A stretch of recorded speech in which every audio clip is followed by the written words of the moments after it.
बिस्मिल्लाहिर्रहमानिर्रहीम।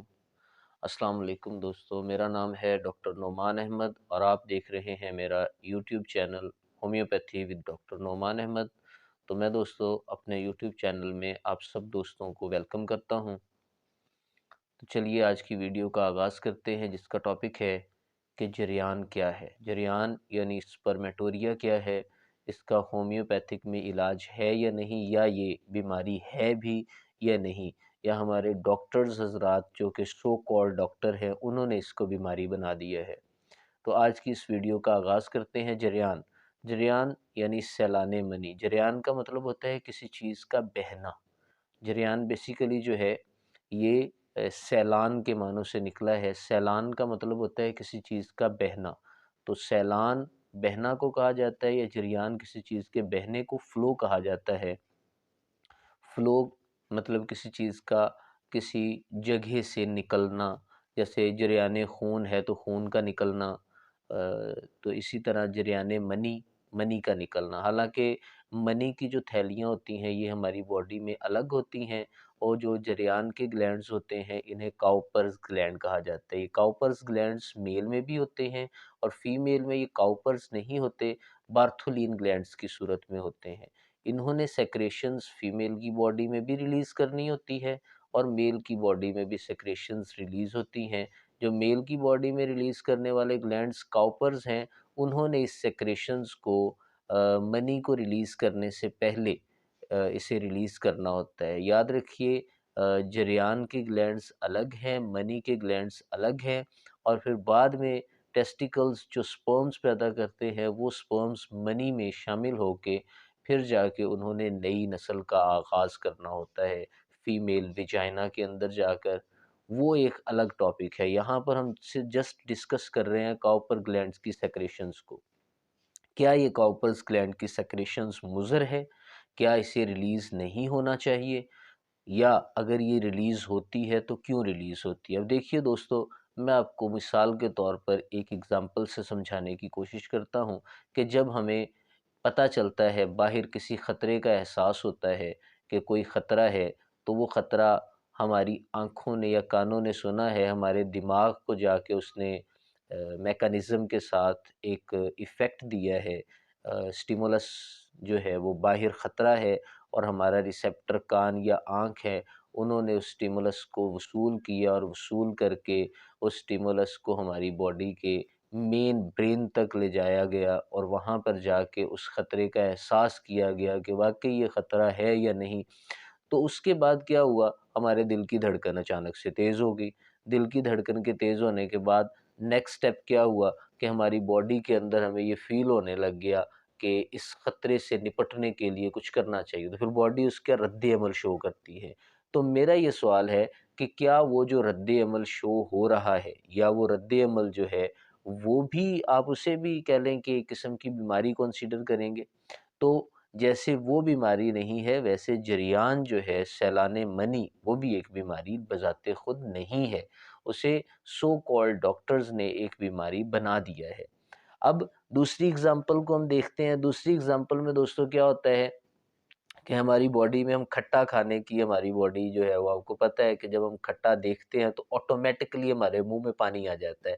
अब देखा तो हमारी आंखों ने उस खट्टे को, लेकिन उसका हमारे मुंह के साथ क्या ताल्लुक है, मुंह में कैसे पानी भर आया? ये एक नेचुरल प्रोसेस है, एक नेचुरल अमल है। तो बिल्कुल इसी तरह अगर हमारी बॉडी के अंदर सेक्सुअल एक्टिविटी जो है वो रोज़ होती है, उस सेक्सुअल एक्टिविटी के रोज़ होने की वजह से हमें ऐसा एहसास होता है कि हमारी बॉडी जो है एक तरह का मटेरियल जो है वो जनरेट करती है, और वो मटेरियल हमारी पीनस के ज़रिए ऐसे लगता है जैसे वो रिलीज़ हो रहा है। हालाँकि वो हमारी जो पीनस होती है, मैं यहाँ पे शक्ल बना रहा हूँ, एक डायग्राम मैंने लगाई है, उसको देखिए कि काउपर्स ग्लैंड कैसे उस सेक्रेशंस को रिलीज़ करते हैं, और वो सेक्रेशंस जो होती है वो बेसिकली हमारे एंजाइम्स की प्रोटेक्शन करती है, जो कि हमारी मनी में होते हैं। एंजाइम्स होते हैं, इसके अलावा हमारे जो मनी होती है या स्पर्म्स होते हैं, उन स्पर्म्स को बचाने के लिए उसमें एसिड्स होते हैं, ताकि स्पर्म्स जो हैं वो डेड ना हो जाएँ और ताकि वो फ्लो कर पाएँ।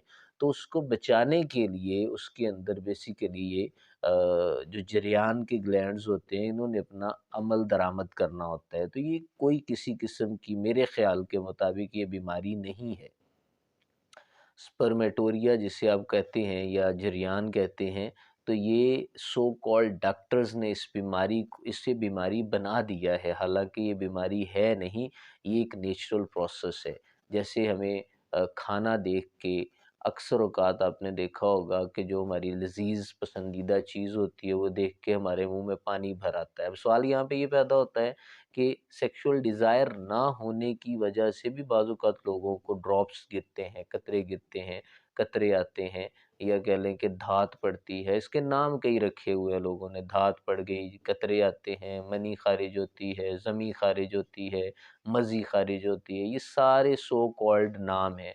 अब इसका हकीकत के साथ क्या ताल्लुक़ है वो मैं आपको बता चुका हूँ कि हकीकत के साथ इसका कोई ताल्लुक़ नहीं है।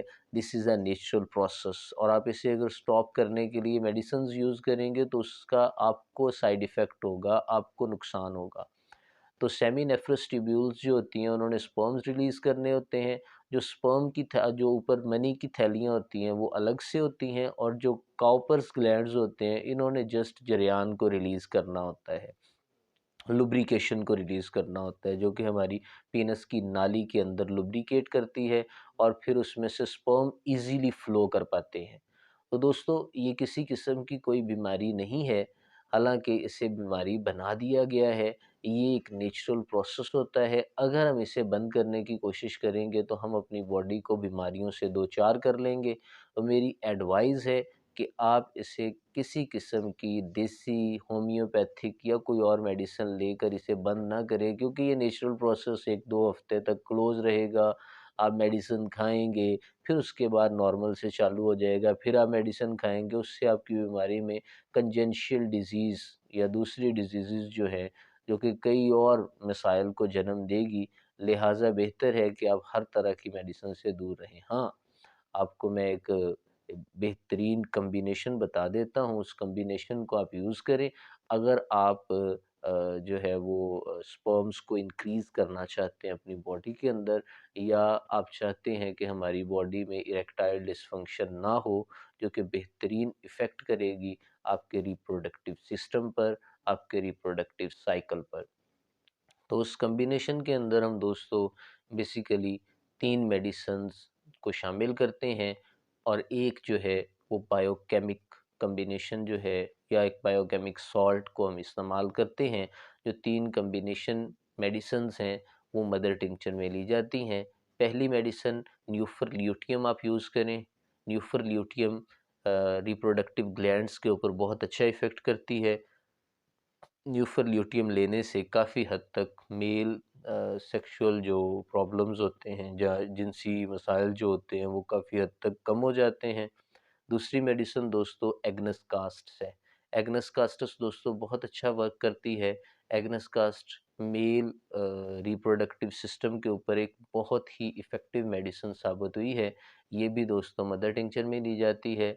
और तीसरी मेडिसिन जो है उसका नाम है दोस्तों यूहेबनम। यूहेबनम भी दोस्तों मदर टिंचर में ली जाती है, जो कि मेल रिप्रोडक्टिव साइकिल को, मेल रिप्रोडक्टिव सिस्टम को बूस्ट करने में, इम्प्रूव करने में, स्पर्म प्रोडक्शन बढ़ाने में और इरेक्टाइल डिसफंक्शन के लिए भी इसे इस्तेमाल किया जाता है। इन तीनों मेडिसिन्स को दोस्तों इक्वल क्वांटिटी में मिक्स कर लें। इक्वल क्वांटिटी में मिक्स करने के बाद आप इसके 20-20 ड्रॉप्स जो हैं वो 1/4 कप पानी में थोड़ा सा गर्म करने के बाद दिन में 3 से 4 दफ़ा इस्तेमाल करें। 1-2 माह तक आप इस मेडिसिन को कंटिन्यू जारी रखें। इंशाल्लाह ताला आपको बहुत अच्छा रिज़ल्ट मिलेगा। जो बायोकेमिक मेडिसिन है उसका नाम है दोस्तों, बहुत अच्छा इफ़ेक्ट करती है। उस मेडिसिन का नाम है दोस्तों ऑर्किटिनम। ऑर्किटिनम दोस्तों बेसिकली टेस्टिकल से बनने वाली मेडिसिन होती है, जिसने हमारी बॉडी में इरेक्टाइल डिसफंक्शन को ठीक करना होता है और दूसरे मसाइल को ये दोस्तों ठीक करने के लिए इफ़ेक्टिव मेडिसिन है। तो इस मेडिसिन को आपने 3-3 जो गोलियां हैं बायोकेमिक सॉल्ट की, आप 3-3 गोलियां जो हैं वो दिन में 3 से 4 दफ़ा इस्तेमाल करें। आपको बहुत अच्छा रिज़ल्ट मिलेगा। मैं उम्मीद करता हूँ मेरी ये वीडियो आपको पसंद आई होगी। नेक्स्ट वीडियो तक के लिए दोस्तों अल्लाह हाफ़िज़।